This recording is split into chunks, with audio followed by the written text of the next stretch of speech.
Washington, D.C., April 2nd, 2025. Donald Trump stands in the Rose Garden holding a large laminated chart. He calls it Liberation Day. He promises that jobs will come roaring back. Within 24 hours, global stock markets lose trillions of dollars. Within 10 months, the manufacturing sector shed 89,000 jobs. And within 10 months, the Supreme Court declared it all illegal. This is the story of the largest American tax increase since 1993, and how it failed on every single metric it promised to fix. To understand what happened, you need to understand the promise. For decades, American factory towns watched their plants close and their jobs disappear overseas. Youngstown, Ohio, Gary, Indiana, Detroit, Michigan. Entire communities built around steel mills and assembly lines hollowed out. Trump had a simple diagnosis: unfair trade deals and cheap foreign labor stole American jobs. His solution was equally simple: tax the imports, make foreign goods expensive, force companies to build factories in America again. In his first term, he tested the idea with steel and aluminum tariffs, then targeted China specifically. A trade war that cost American farmers $28 billion in losses. Trump paid those farmers a $28 billion government bailout from the Commodity Credit Corporation. Money that went directly from taxpayers to compensate for the damage his own tariffs caused. In 2024, he promised to do it again. Bigger, bolder, global. A 10 to 20% universal tariff on all imports. 60% on everything from China. The economic logic, he argued, was iron. But here's what the economists saw coming, and what the data would confirm. January 20th, 2025. Trump returns to the White House. Within days, he invokes the International Emergency Economic Powers Act, IEEPA. It is a 1977 law designed for wartime sanctions and foreign asset freezes. No president had ever used it to impose tariffs. Trump uses it anyway. He declares a national emergency. Not a war, not an invasion, but a trade deficit. February 2025, 10% tariffs on Canada and Mexico, citing fentanyl smuggling. Markets dip. Analysts wince. But the White House calls it leverage. Then comes the escalation nobody expected. April 2nd, 2025. Liberation Day. A baseline 10% tariff on every country on Earth. Higher rates for countries with trade surpluses against the US. Up to 46% on Vietnam, 32% on Taiwan. China gets 34%, on top of existing tariffs already in place. The Dow Jones Industrial Average falls 1,600 points in a single day. Global equity markets lose $6 trillion in value in 2 days. The White House calls it a little bit of medicine.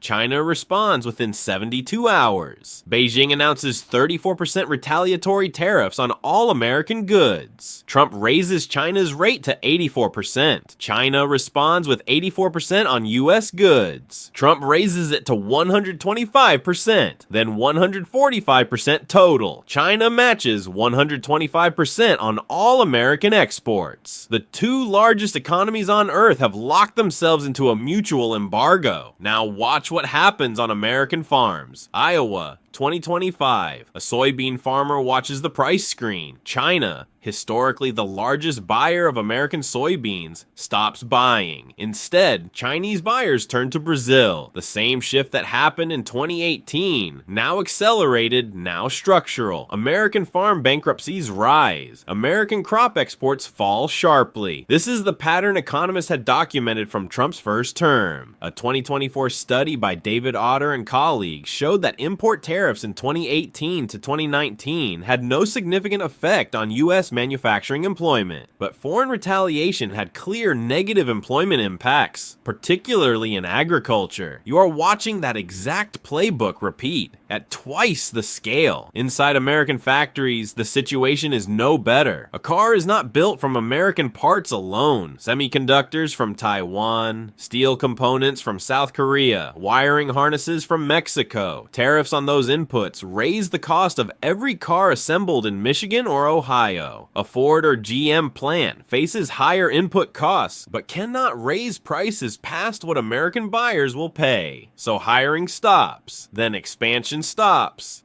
By December 2025, the manufacturing sector has lost 59,000 jobs since Liberation Day alone. By February 2026, that number reaches 89,000. The sector tariffs were designed to save is the sector bleeding the most. Meanwhile, the household bill arrives. The Tax Foundation estimates the average American household pays $1,000 more in 2025 alone. By 2026, that figure rises to $1,500 per household. Not paid by China, not paid by Vietnam, paid by you. At every store, every invoice, every purchase. A Federal Reserve Bank of New York study confirms between 94 and 96% of all tariff costs are absorbed by American consumers and businesses. This is not a foreign tax. This is a domestic tax with a foreign label. Corporate bankruptcies spiked to their highest level since 2010. A Main Street Alliance survey finds that 81% of small businesses raised or considered raising their prices. 42% delayed or canceled expansion plans. 1/3 prepared layoffs. The U.S. trade deficit, the number Trump promised to eliminate, grows to a record $1.23 trillion in 2025, not shrinking. A new all-time high. By May 2025, the stock market has crashed. Consumer confidence has collapsed. Trump pauses most tariffs for 90 days, except China's. He frames it as negotiating leverage, but behind the scenes, the legal attack has already begun. A small toy company in Illinois called Learning Resources files a lawsuit in federal court. A wine importer called VOS Selections files another. Their argument, IEEPA, the 1977 Emergency Powers Law, was never written to let a president impose tariffs. The Constitution assigns taxing power to Congress, not to the executive, not to a presidential emergency declaration. In May 2025, the U.S. International Court of Trade agrees the tariffs are illegal. In August, the Court of Appeals upholds that ruling. The administration appeals to the Supreme Court. Tariffs remain in effect pending that decision. November 5th, 2025. Oral arguments before the Supreme Court. Even conservative justices, Gorsuch, Barrett, sound deeply skeptical of the government's position. Gorsuch warns that upholding the tariffs would create a one-way ratchet of congressional power into the presidency. Treasury Secretary Scott Bessent publicly states he believes the court will uphold the tariffs. Trump posts on social media, "If the Supreme Court rules against us, we're screwed." On February 20th, 2026, Chief Justice John Roberts reads the majority opinion, 6-3. Chief Justice Roberts, joined by Sotomayor, Kagan, Gorsuch, Barrett, and Jackson. The ruling is direct and unambiguous. IEEPA does not authorize the president to impose tariffs. Roberts writes that Trump's claim relies on two words separated by 16 others in a 1977 law.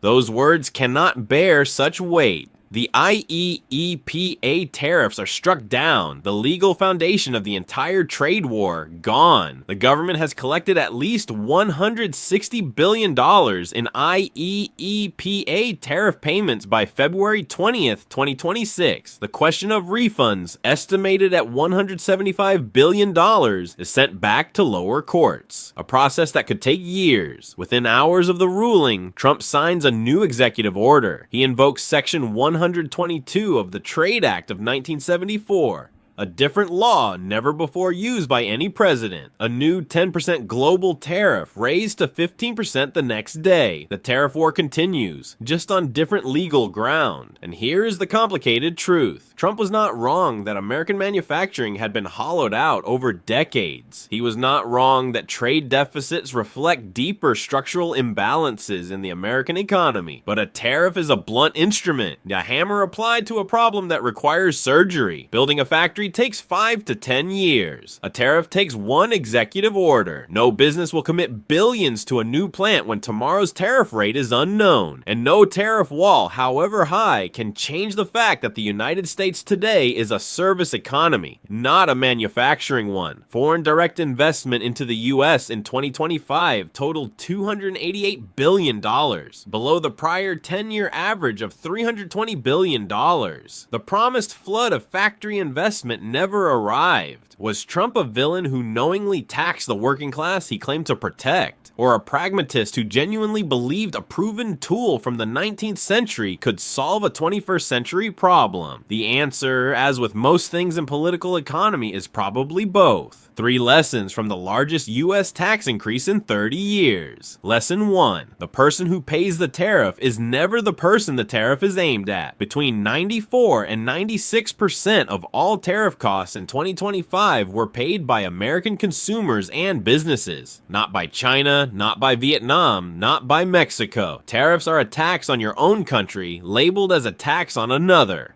Lesson 2. Retaliation always finds the weakest link in the retaliator's own chain. China did not retaliate against Wall Street or Silicon Valley. China targeted soybeans because American farmers had no alternative buyers, and American politicians had no way to ignore bankrupted farm states. If you use tariffs as a weapon, your opponent will find the nerve ending you cannot protect. Lesson 3. Power exercised beyond its legal authority is not power. It is vulnerability. Trump collected $160 billion in tariff revenue under a law that 6 Supreme Court justices agreed never authorized tariffs at all. Every dollar of that revenue now faces the possibility of court-ordered refund. Every business that restructured its supply chain, every factory that didn't get built, every farm that went bankrupt. All of it, the cost of a policy the highest court called unconstitutional. Trump called it Liberation Day. The Supreme Court called it an overreach. American households called it $1,500 out of their pockets. And the manufacturing workers it was built to protect called it something else entirely. 89,000 fewer jobs.